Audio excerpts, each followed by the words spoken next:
Welcome back to another video. This one is a Toyota Highlander. We are going to be doing an alternator on this vehicle today. The alternator is located on the upper left side of the vehicle, passenger side, just right here.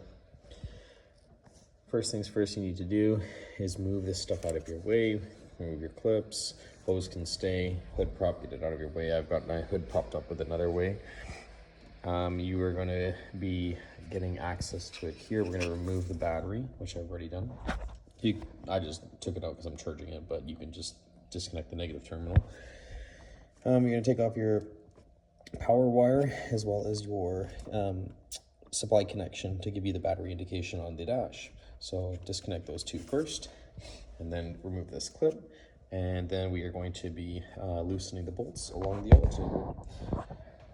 In this, to remove this, there's no tensioner. There is a tensioner, but this is an adjuster tensioner at the tip of my finger, just underneath the alternator. That's actually where your tensioner is. So you're going to back that off, and the belt will become loose. If you're not changing your belt, I always zap strap it up higher. I'll take it up and I'll lift it and kind of zap strap it to something like this so it stays up and suspended, so I don't have to fish it through all the other pulleys and make more work for myself. So put that off to the side.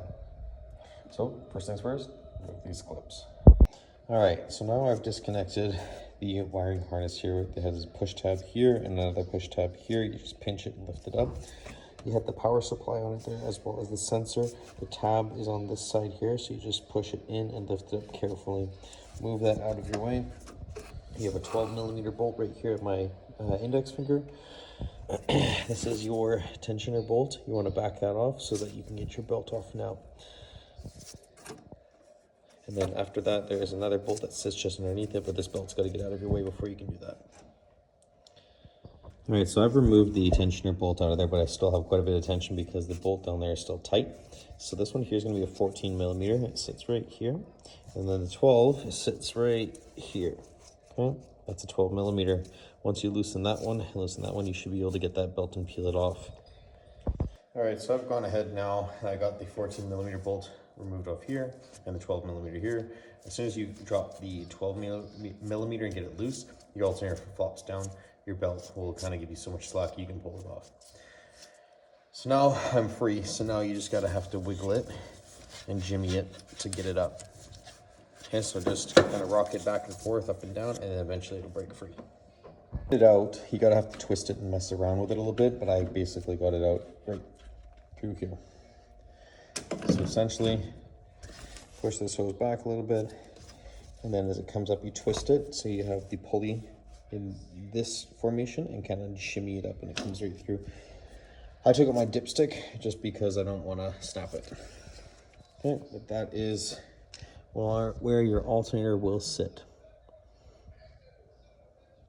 Once you've got them removed, you're going to just compare them, make sure that these are in the right position compared to this one, because some alternators, depending on how much ampage and whatnot, it could be at different locations, so you want to make sure you have the same one. This one, good. All right, so the new alternator is in.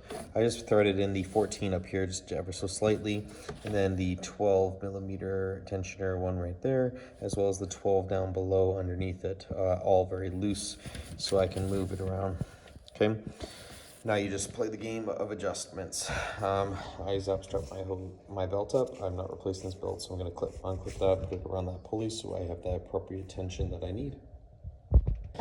All right, so I got my 14 on there, nice and tight and snug, the 12 down there, and then the other 12 right here. When it comes to the tensioner and how to get your belt so it's nice and tight, basically you want to have your 14 almost snug, but a little loose, and then under here you want your 12 loose. Put your 12 in here for your tensioner, and you're going to tighten it all the way in, and then once it's all the way in, you're going to feel that your belt tension is nice and tight. After it's nice and to your liking, you're then going to tighten up the bolt, the 12mm down there, locking the tension in place, as well as retightening the 14 back up there. Take your wiring harness and reconnect it back in, get rid of your zap straps if you kind of get your stuff out of the way like I did, and then reconnect your power supply with your nut onto the starter and then connector there. Then put your battery in. Last thing you want to do is, after you got it all put back together, you want to check to make sure that your alternator is pushing out. the correct amount of voltage. You should be getting 14 volts from your alternator. So I'm gonna get it negative on there, and then positive here, and 14 volts. This is a good alternator, and it's charging the battery now. If you like the video and you found it helpful and useful, please don't forget to comment, like, and subscribe. Thanks for watching and supporting. Hopefully this was helpful to you. This is how you do an alternator on a Toyota Highlander. Thanks for watching.